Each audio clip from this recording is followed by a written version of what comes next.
Rajahmundry rural MLA Buchaiah Chowdary తప్పుడు ప్రచారం చేస్తున్నారంటూ fire అయ్యారు మాజీ మంత్రి వేణుగోపాలకృష్ణ. ఏబిఎన్ రాధాకృష్ణపై హత్యాయత్నం జరగొచ్చని వ్యాఖ్యానించడం దారుణమన్నారు. వయసు పెరిగే కొద్దీ బుచ్చయ్య చౌదరి ఏం మాట్లాడుతున్నారో అర్థం కావడం లేదంటూ ఫైర్ అయ్యారు.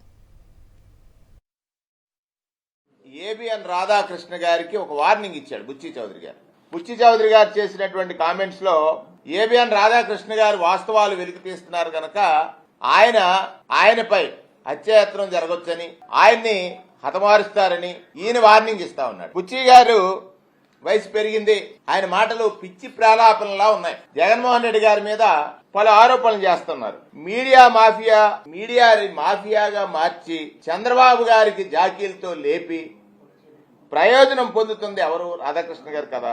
రాధాకృష్ణ గారి వల్ల కదా ఈ రాష్ట్రానికి హాని, ఈ రాష్ట్ర ప్రజలకు నష్టం కష్టం కలుగుతుందనే విషయాన్ని బుచ్చి చౌదరి గారు ఎందుకు గమనించలేదు? చంద్రబాబు గారికి మేలు చేయాలి, దానికి కొన్ని అసత్య కథనాలను ప్రచారం చేయాలి, ప్రజల్ని తప్పుదోవ పట్టించాలి, దాని ద్వారా చంద్రబాబు గారి ద్వారా ఆర్థిక ప్రయోజనాల్ని పొందాలి. ఇది రాధాకృష్ణ గారి యొక్క లక్ష్యం. ఇది ఒకటి ఏంటంటే, ఈ రాష్ట్రంలో పదే పదే మా నాయకుడు జగన్మోహన్ రెడ్డి గారు చెప్తా ఉంటారు, ఈ రాష్ట్ర సంపద అంతా కూడా దోచుకోవడానికి రాజకీయాల్లో చంద్రబాబు, దోచుకుని పంపకాల్లో ప్రథములుగా మీడియాలో రాధాకృష్ణ, ఈనాడు, టీవీ5 అనేటువంటి మాట చాలా సందర్భాల్లో చెప్పారు. ఈ దశలో రాధాకృష్ణ గారు బ్రోకర్ మాదిరిగా మారిపోయాడు అనేటువంటిది ప్రజలందరూ చెప్పుకుంటున్నటువంటి మాట. మేమంటల్లా రాధాకృష్ణ గారు జర్నలిజంలో దిగజారిపోయి చేసినటువంటి వ్యాఖ్యలే దానికి ఉదాహరణ. రాధాకృష్ణ గారు ఏదైతే పత్రికా రంగానికి కానీ మీడియా రంగానికి కానీ జర్నలిజం అంటే ప్రజలకు ఒక నమ్మకం ఉంది.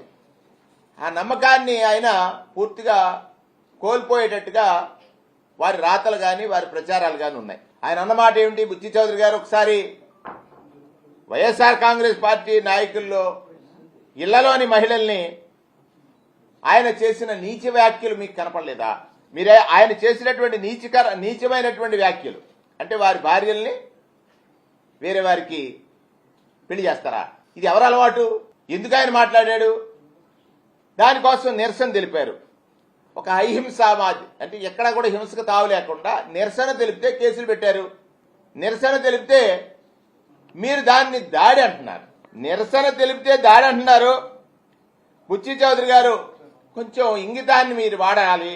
అంటే మిమ్మల్ని ఏమో అనలేదని అంటే పెద్దవాడు కదా, మీరు వయసు పైబడింది, కానీ మీ ఇష్టానుసారంగా మీరు వైఎస్ఆర్ కాంగ్రెస్ పార్టీ నాయకుడు జగన్మోహన్ రెడ్డి గారి మీద మీరు వ్యాఖ్యలు చేస్తే చూస్తూ ఊరుకోం కూడా.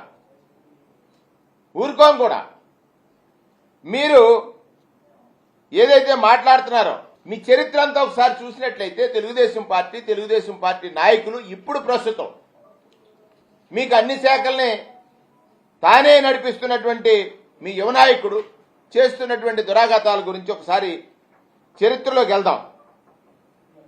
ఆయన చేసినటువంటి వ్యాఖ్యలకి మీరు ఏబిఎన్ ఆఫీసులకు వెళ్లి నిరసన తెలిపితే దాడన్నారు. కానీ మీరు రాష్ట్రంలో చేసినటువంటి ఆనాడు సాక్షి ఆఫీసులు తగలబెట్టడం, అది కదా దాడంటే.